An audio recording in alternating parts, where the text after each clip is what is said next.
আজকের ক্লাসটি সম্পূর্ণ লগারিদম নিয়ে। এটা সম্ভবত 2 নম্বর ক্লাস হবে আপনাদের। চলুন তাহলে শুরু করা যাক। প্রথমে আমরা একটি লেটার নিব। আমি আজকে ডি দিয়ে দেখাবো। ডি নিলাম। নেয়ার পর এটা সিলেক্ট থাকা অবস্থায় আমরা অবজেক্টে আসবো। অবজেক্ট থেকে এটা আমরা এক্সপান্ড করে দিব। ওকে দিব। ওকে, এটাকে আমরা এই বরাবর রাখলাম। রাখার পর আমরা পেন টুলে আসবো। পেন টুল থেকে আমরা এই বরাবর একটি ক্লিক করব। করার পর এই সাইড থেকে আমরা একটু এটা টেনে নেব। টেনে নিলাম। তারপর আবার এখানে ক্লিক করব। এটাকে আমরা একটু শেপ করব। ওকে, তো আমরা এটা এখানে রাখলাম। রাখার পর একটু উপরে তুলে দিব। তাহলে এরকম একটি সার্কেল হবে। তো আমরা এখানে এটা জয়েন করে দিব। তারপর এটা আমরা আর একটু কাজ করব। ওকে, এটাকে আর একটু উপরে তুলে দেই। এরকম রাখলাম, তাহলে ভালো দেখাবে। ওকে, এটা এরকম রাখলাম। উপর কাটটা একটু কাজ করব। ওকে, তারপর এইটা একটু এই সাইডে দিয়ে দেবো। ওকে, এরকমটা রাখলাম। রাখার পর আমরা সম্পূর্ণ শেপটি তার আগে একটু কাজ করি। এটাকে আমরা একটু কাজ করব। এটা সম্পূর্ণ শেপ সিলেক্ট করার পর বাকি অংশটুকু আমরা কেটে দেব। দেওয়ার পর শুধু এই শেপটি সিলেক্ট করব। এই শেপটি সিলেক্ট করার পর আমরা অবজেক্টে আসবো। অবজেক্ট থেকে পাতে আসবো। পাত থেকে অফসেট পাত। এখানে আসার পর আমরা যদি প্রিভিউটা অন করে দিই, তাই এরকম দেখাবে। এটা 6 থাকবে। তারপর আমরা ওকে দেব। তারপর যদি আমরা সম্পূর্ণ লেয়ারটি সিলেক্ট করি, করার পর শেপ বিল্ডারে যদি আসি, একটু জুম করি, আমরা এই বাড়তি অংশগুলো কেটে দেব। কেটে দেওয়ার পর এটা হবে কিন্তু একটা শেপ, এটা হবে একটা শেপ, মাঝে এই অংশটুকু কাটা যাবে। তো আমরা কিবোর্ডের অল্টার ধরে যদি এইটাকে একটু টানি, তাহলে এগুলো কিন্তু কেটে যাবে। তো এটা এখানে আনলাম, এখানে আনলাম, এটাও কেটে দিলাম। কেটে দেওয়ার পর আমরা এটি একটি শেপ করব, এটি একটি আলাদা শেপ হবে। তো এটা একটি শেপ করার জন্য আমরা জাস্ট একটুকু তার আগে এই বাড়তি অংশটুকু আমরা কেটে দিব। ওকে, দিলাম। তারপর এগুলো আমরা যদি এইভাবে টানি, তাহলে কিন্তু এটা একটি শেপ হয়ে যাবে। তো এরকম রাখলাম। ওকে, তারপর এখানে একটু আমরা কাজ করতে পারি। আমরা এই টুলটা নেব। নেওয়ার পর এখানে একটু জাস্ট ক্লিক করব। করার পর এই অংশটুকু এইদিকে টেনে আনবো, তাহলে এটা একটু সার্কেল হয়ে যাবে। ওকে, এবার যদি আমরা আবার পেন টুলে আসি, পেন টুল থেকে এখানে যদি একটু ক্লিক করি, ক্লিক করার পর আমরা জাস্ট এই বরাবর রাখলাম। এটা কোনো মেশিন করা লাগবে না। আবার আমরা পাতে যাবো যেহেতু, এখানে আনলাম। আনার পর এটা আমরা, আচ্ছা, এটা আর একটু উপরে নেই, এখানে রাখলাম। রাখার পর এটা আমরা শিফট ধরে এই বরাবর রাখবো। রেখে এটা এখানে জয়েন করে দেব। ওকে, জয়েন করার পর আমরা দ্বিতীয় আরেকটি শেপ নেব।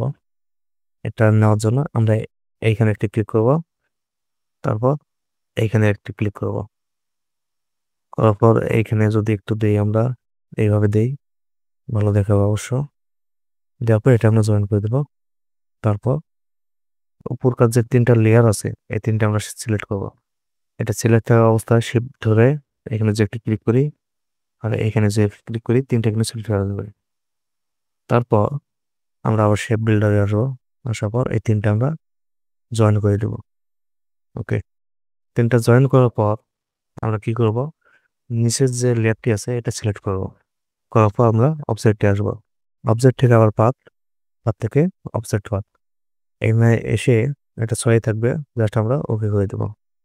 তারপর আমরা সম্পূর্ণ লেয়ারটি সিলেক্ট করব। তারপর আবার শেপ বিল্ডারে আসবো। আসার পর আমরা যদি এখানে বাড়তি অংশটুকু কেটে দিই, এটা বাড়তি। ওকে, তারপর যদি আমরা এইটুকু কেটে দিই, দেখুন এটা কিন্তু একটি সম্পূর্ণ সার্কেল হয়ে গেছে। মাপ এটা আমরা কিন্তু আলাদা করে দেয়া লাগলো না আমাদের। ওকে, এটা ডিলিট করে দিই। দেখুন সুন্দরভাবে কিন্তু লেয়ারটি হয়ে গেছে। তো এবার আমরা লেয়ারের সব কাজ শেষ। জাস্ট আমরা কালার করব। কালার করার জন্য আমরা প্রথম শেপটি সিলেক্ট করব। করার পর আমরা গার্ডেন টুলে আসবো। গার্ডেন টুলে আসার পর এখানে জাস্ট একটি ক্লিক করব। ওকে, গার্ডিয়ান আমরা ডাবল ক্লিক করি, এটা ওপেন করে নেওয়ার পর এটা আমরা রেড দিব। তো এরকম রাখা যায় অবশ্য, খারাপ না। তো এটা আমরা এরকম রাখলাম। রাখার পর আমরা দ্বিতীয় শেপটি কাজ করব। এটাকে সিলেক্ট করার পর আবার গার্ডের টুল, এখান থেকে যদি ক্লিক করি, ক্লিক করার পর এটা আমরা এই কালার দিই, এটা ভালো দেখাবে। তারপর এটাকে আমরা এরকম রাখলাম। এটাকে আমরা যদি একটু টানি নিচের দিকে, তো এরকম এটা ভালো দেখাবে। তো এরকম রাখলাম আমরা। উপরের শেপটা, এটা এই কালারটা একটু চেঞ্জ করে দিব আমরা। ওকে, এটা যদি আমরা এই কালার দিয়ে দেখি কেমন দেখায়, তো এটা আমরা দিলাম। দেওয়ার পর এটাকে আমরা এইদিকে একটু আনবো, আনার পর একটু সাদা করবো একটু, আর একটু।